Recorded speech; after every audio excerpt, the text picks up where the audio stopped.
Bo Jackson is 72. Michael Jordan is number 1. Deion Sanders is the number 74th athlete as far as this ESPN list of top North American athletes of the century. Not sure when this was posted, but that's what it say. So you saying that they said that Bo Jackson is a better athlete than Deion Sanders? Is that what you just told me? That's what the list say. Well, guess what? The list is lying. That's blasphemy.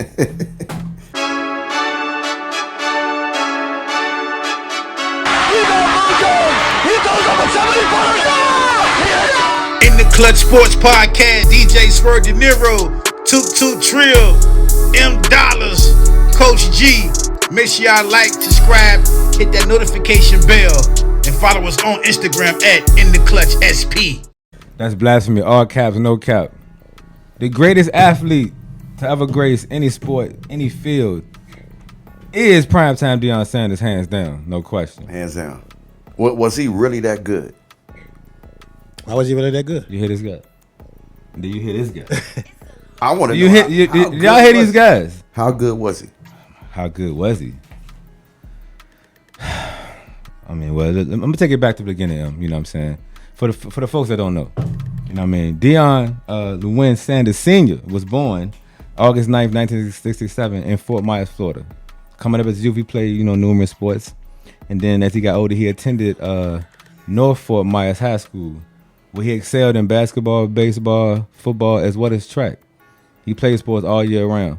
I seen a story where he said he didn't want to go home. He always wanted to be active because his neighborhood was so bad he didn't want to be there. He just wanted to stay active and stay busy. Out of high school, he was so good, he got drafted by the Kansas City Royals in 1985. I didn't know that. Yeah, that's a fun fact for y'all. You know what I'm saying? But he didn't do that. He didn't choose that route. He chose Florida State. Seminoles, you know what I'm saying? Bobby Bowden. Shout out to the legendary coach. And there, he excelled as well. And he won the Jim Thorpe Award as the best cornerback. And he was a 2-time Parade All-American. Legendary stuff. Once he graduated from there and took his skills to the NFL, he ran a 4.27 in a 40-yard dash. And that's the only event that he can participate in for that day. Is that the fastest time of all time? I want to say it was then. I think Chris Johnson hasn't had a 4.21, I believe, but Deion had that, and that's all he did that day. So he told a story again. He said he pulled up in a limo with a suit on because it was a business trip. He wasn't playing no games with y'all. Changed into his outfit, didn't even stretch. Walked out there chilling. Ran the 40 one time, one take Jake. Put his suit back on, took the deuce, and was out. Hopped in the limo and was out. So he was drafted by Atlanta Falcons in 1989. And, that changed the culture of Atlanta. It changed football to me because all the stars started coming on the sideline in Atlanta. You had them in the locker room for your MC Hammers to, you name it, they was there to see who? Prime time. Why? Because he was prime time. You know what I'm saying? So then, he had a illustrious career with the Falcons. You know what I'm saying? But unfortunately, they couldn't hold on to him. Now, not only did he play for the Atlanta Falcons, he played for the Atlanta Braves at the same time. Let me repeat that. He played for the Atlanta Falcons and the Atlanta Braves at the same time. 2 sport athletes, same time. Dominating both of them. You know what I'm saying? That's unheard of. Another fun fact. He was also the only athlete to ever play in the NFL in a Major League Baseball game. Mm-hmm. And the same season, like I told y'all. And another fun fact. He's the only athlete to ever play in the Super Bowl, which he won 2, and the World Series. He lost, unfortunately. But he played. Nobody's ever done that. I mean, it's legendary stuff, y'all. I don't know. Maybe it's just me. I'm a Deion fan. Maybe it's just me. During his career, he was a legend. Breaking records. Quarterbacks were scared to throw to him. He was the first, in my mind, this is my opinion. He was the first shutdown corner. He was the first corner to shut down the whole side of the field. We're gonna clap it up for that. I'm gonna repeat that. He shut down the whole side. So whatever receiver he was on, he was a non-factor. Just X him out the game. Don't even throw it. Don't even look over there. Quarterbacks didn't even look over there. Deion had to bait quarterbacks to throw to him to get some work. He told another story, y'all. He said his coach, he out there, the guy hit him with a double move, and he let him get behind him on purpose. And the coach was going crazy, and then he, got speed and accelerated, picked the ball off, and might have almost ran it back. And the coach was mad, and he said, "Coach, I got to get some work. They ain't throwing to me. I got to make them think he open just so I can get some work." I mean, that's legendary. Who can control their own, Yeah, okay, yeah, that's too much. Okay, so listen. I'm going, but listen. So, now, once he left Atlanta, let's go back to that. So, he's in Atlanta doing his thing. He leaves Atlanta, unfortunately, and he goes to the 49ers. Niner Nation, this is man team right here to the right of me, you know what I mean? And he helped them win the Super Bowl that year. In the first year he was there. But he did pay a visit back to Atlanta, y'all. He did go back to Atlanta, play them at home. And, Andre Rison was one of his best friends at the time he was on Atlanta. They weren't seeing eye to eye once he left because he ain't let him know he was leaving. He ain't respect it. He ain't appreciate it. So the first time he seen him was on the field. Testosterone, adrenaline, all that's running. So the first play of the game, they messed up. They bumping and then they start slap boxing, smacking helmets, going crazy. First play of the game. Later on that game, it died down. Game went on. Deion Sanders picked the ball off at the 6-yard line.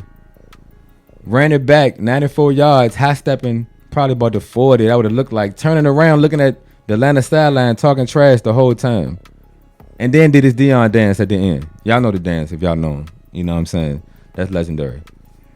So then, he played for San Fran that year, got the chip. And then he signed with the Cowgirls, the Cowboys, but the Cowgirls, he signed with them, got them a chip, because he is who he is. That's what he does. You know what I'm saying? He's a high hitman, high marksman. That's what he does. Got them a chip. And then he went on to play with Dallas for some years, and he was successful with them.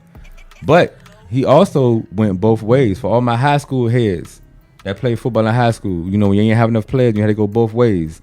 That means playing offense and playing defense. He did that for the Cowboys. And he started at wide receiver, and he started at corner, which is unheard of. And he excelled at both. And he returned punts as well. I'm going to throw that in there, y'all. He returned punts as well. I can't forget that. Hey, Coach. What's good? I don't mean to cut you off. I'm going to make it work. I need you to get, I hear everything that you say. Are you listening, though? Now, are you hearing me or are you listening? Which one is it? I'm doing both. I'm doing both because those are some interesting. Are you listening or are you hearing me? I'm listening and I'm hearing you. Okay. Now, okay. I want you to get, because I feel like it's coming. I want to make sure. I want you to get to the best part of this whole show right now. I thought it was already good from the beginning. I believe he played for a certain team. I don't want to say that. I want you to say. I want you to say, because we cannot leave that out. We can't leave it out. Now listen, now listen, y'all. I'm only at the Cowboys. He played 14 seasons. He played for 2 more teams. I didn't get to them teams yet. This guy to the left of me didn't allow me to get there. I was getting there. I hadn't finished of the Cowboys segment. I hadn't finished yet. But I got you. So, he did leave the Cowboys. And that's when his career almost died. He almost died, y'all. He almost died. But he didn't. He was on life support. He definitely was on life support at that point. He looked good in maroon, though. Because Deion had swag. You know what I'm saying? I ain't gonna lie. He looked good in maroon. He had swag. I think he played for y'all, 1 year? Maybe 2 at the most. 2 at the most. Then he went on to play with the Baltimore Ravens. With Ray Lewis and them. Now, this is late on in his career. He's probably about 35, 36, 37. So he's winding them down, but he's still who he is. He's still Deion. Now, I am mad that when Randy Moss came into the league that year and the Cowboys didn't draft him, and they said they was, and they played the Cowboys, Randy Moss had 3 touchdowns, 3 catches, over 100 yards. A healthy Deion, I would have wanted to see that matchup. I know Swirv would have wanted to see that, and y'all. That would have been he never got to face. In his prime, he never got to go against Randy Moss. That would have been must-see TV to me. You know what I'm saying? He never got a chance, but it's all good. You know what I mean? But like I said, and when he played, he had swagger, you know what I'm saying, on the field and off the field. Must be the money. It must be the money, you know what I'm saying? Now look, I'm going to hit y'all with this. Swirv know this. What's the phrase Deion said to y'all? I might mess it up, y'all, but correct me in the comments if I'm wrong. He said, if you look good, you feel good. You feel good, you play good. You play good, they pay good. They pay good, you eat good. You live good, then you die good. All good. You feel me? You know what I'm saying? So he did that. And, Swirv was talking about the legendary song he had, Must Be the Money. It's a hit. Had a video and everything for it.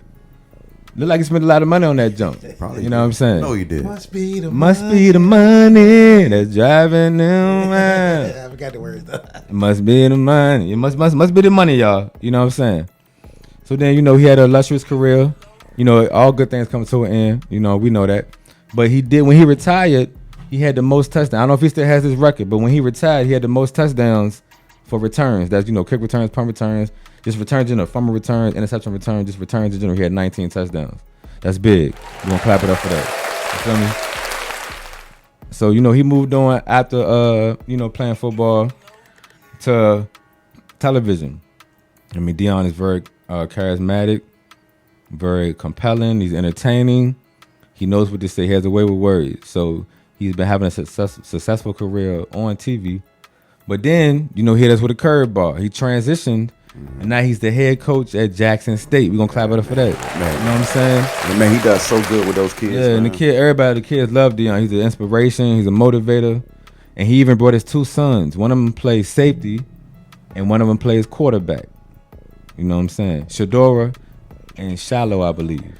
I'm not sure which one plays which. Don't please forgive me, y'all. But both his sons is with him, and that's beautiful. You know what I'm saying? Another African American father, black father, taking care of his kids and showing them the right way and being a good example, great example for them. And he got his kid in his mom in the commercial.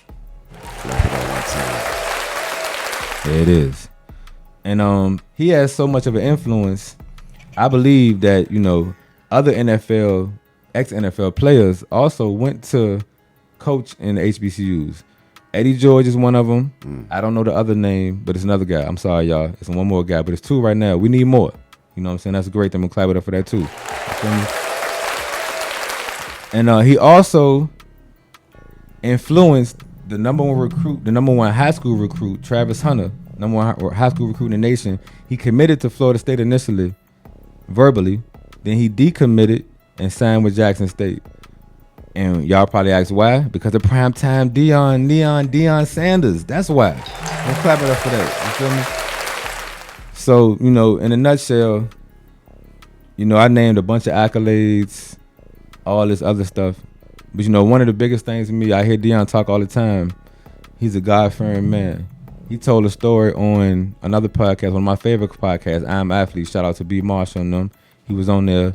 He said that, he was always happy, but he was depressed at the same time. He said everybody loved PrimeTime, but he didn't feel like they loved Deion. They loved PrimeTime, where he could provide for them. He said that he was going to commit suicide. I don't know what city. I think he was in Ohio. I believe Cincinnati. I'm not sure where, but his hotel was beside a highway. The window was beside a highway.